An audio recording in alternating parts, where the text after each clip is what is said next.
huomenta. Mä oon herännyt. Toimiiks tää mikki? Check. Mikki toimii. Kalla Tampere-talolle. Heräsin 5 aamulla. Mikä parempaa kuin herätä lauantai-aamun 5. Ja mä siis oon menossa Fresh by Music X Media -tapahtumaan.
Olin äsken kuuntelemassa tällaista musiikkiala esittäytyy. Siinä oli musiikkia tapahtuma-alan eri tekijöitä kertomassa heidän työstään ja esittelemässä itsensä. Tässä koko tapahtumassa kerrotaan paljolti siitä, että mitä kaikkia muitakin niin kuin työnkuvia on musiikkialalla kuin pelkästään se artistius. Mutta mun mielestä tässä musiikkiala esittäytyy paneelissa kerrottiin vielä hyvin, koska siinä oli monta eri niin kuin musiikkialan tekijää, jotka ei sit kummiskaan oo niitä artisteja tai biisinkirjoittajia. Tai osa oli heistä, mutta siellä oli myös monta, jotka eivät ole itse artisteja.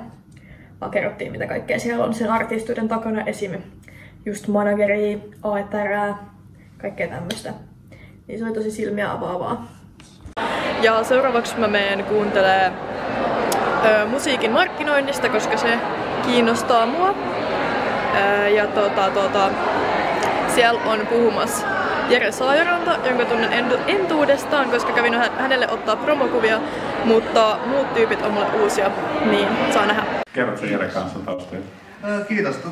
Joo, mä oon tosiaan Jere Saajoranta, mä oon tuolla Ginger Wine Management and PR-nimisellä firmalla töissä ja nimensä mukaisesti meillä on management-bändejä ja itse on enemmän tuossa PR:n puolella, eli me markkinoidaan uutta musiikkia, uusia artisteja, tuodaan niitä esille, ollaan paljon medioihin yhteydessä, kirjoitetaan tiedotteita, sovitaan haastatteluita ja sitä rataa. Kun pääsen keikalle, niitä ihmisiä tulee mahdollisesti ensimmäistä kertaa kuuntelemaan, niin sinne jää keikan päälle tapaamaan näitä faneja, juttelee heidän kanssa, ottaa vaikka somesisältöä ja oikeasti kommunikoi näiden ihmisten kanssa, koska siitä jää sille kuulijalle ihan erilainen muistijälki ja se connection on siellä paljon paremmin.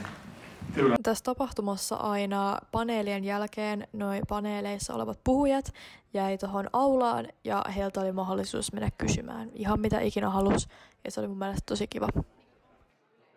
Ja me saadaan kuulla siitä, että kuinka luoda artisti- tai musiikin tekijäuraa. Meillä on täällä osittain ekasta paneelista tutut puhujat. Meillä on tänään täällä Johanna von Hertzen, Herta, Kristiina Boman ja Nosholodi. Mitään ei tarvitse pelätä sille, että menkää ja kokeilkaa, kaikki pettyy, niitä on paljon nyt pettymyksiä, mutta sitten on myös niinku onnen hetkiä, kun uskaltaa tehdä. Ja mä haluan lisätä, että mä aina sanon, että ei ole epäonnistumisia, on oppeja. Mä en usko epäonnistumisia, mä sanon, että jos et sä jotenkin epäonnistu, vaan opit.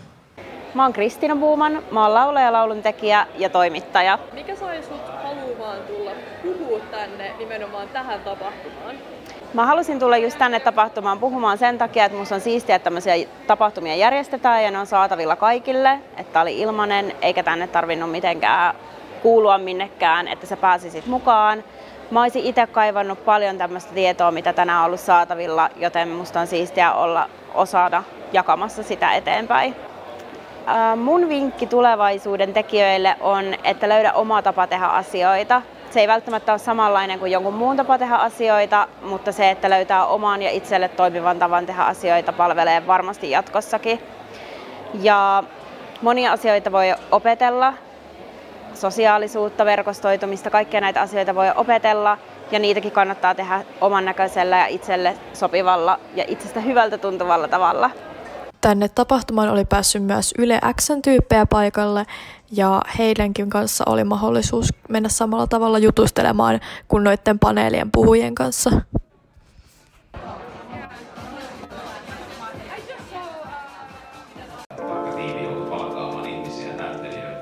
Pienen budjetille, kun pääsin tehdä musaa ja ne maksoi tuottajalle siitä, että musaa pistetään ulos. Vikana mä kävin kuuntelemaan Hassanin ja Setumon paneelia ja vaikka sanoa, että tää oli ehkä mun lemppari, koska musta oli ihana, miten Hassan ja Setumo puhuu heidän ystävyydestä ja he oli vaan niin symppiksiä.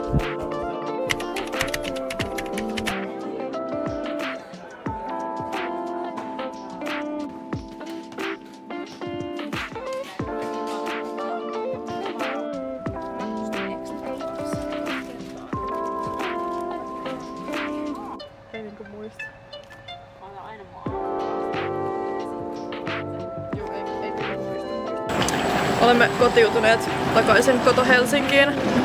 Mitkä fiilikset jäi? Hyvät. Hyvät, tykkäämme. Fresh by Music X Media-tapahtuma on nyt vierähtänyt joku ehkä 2-3 viikkoa ja mä en ole jaksanut editoida tuota videoa. Ja mä halusin kuvata siellä tapahtumassa paljon enemmän, mutta se jäi jotenkin vähän vähäiseksi sen takia, että mulla oli koko ajan siellä niin paljon niin kuin menemistä ja tekemistä. Ja mä halusin koittaa myös itse niin kuin nauttia siitä, enkä pelkästään kuvaa siellä kaikkea. Mutta ainakin te saitte vähän niin kuin, esimakua siitä, millainen toi tapahtuma on. Ja toivottavasti sitä pystytään järjestämään myös jatkossa. Et se on tehty tosi helpoksi niin kuin nuorille tulla sinne, koska se tapahtuma on täysin ilmainen. Joten käytännössä ainoa, mitä pitää maksaa, on matkat. Mun käsittääkseni suurin niin kuin osa siellä ihmistä oli Tampereelta ja Helsingistä. Se järjestettiin siis Tampere-talolla. Niin eipä sekään niin kuin ollut kovin kallista se sinne matkustaminen. Ja just se, että kun kaikki on ilmasta, niin ei tule sitä kynnystä, että no en mene tonne tapahtumaan nyt siksi, koska se maksaa, niin mulla ei ole rahaa maksaa siitä. Niin propsit siitä. Ja kannattaa ottaa IG:s haltuun Fresh by Music X Media. Ai joo. Mä oon ollut siis koko kesän työharvassa jojolla. Ja nyt mä tein mun näyttötyönä sellaisen minidokkarin jojosta nimeltä Kuka on Johanna von Hertzen. Ja sen löytää Jojon kanavalta. Ilmeisesti YouTube on jostain syystä pakottanut sen niin kun, että se pitää ladata 3 osassa, niin Jojolla on semmoinen soittolista hänen kanavalla, mistä pääsee näkemään sen dokkarin, jos haluaa nähdä minun työn jälkeä ja tutustua paremmin Jojoon, niin suosittelen vahvasti. Ja totta kai, koska me ollaan Jojon kanssa hyvä tiimi, niin mä sain tästä näyttötyöstä arvosanaksi 5. Ja sitten mä myös toteutin vähän myöhemmin yhden toisen näyttötyön, jos mä kävin ottaa promokuvia asiakkaalle, ja mä sain siitäkin 5. Tällainen update teille, vaan halusin niinku flexata tällä minun saavutuksellani, mutta kiitos kun olitte mukana katsomassa tätä pientä koostetta tästä tapahtumasta, ja me nähdään seuraavassa videossa.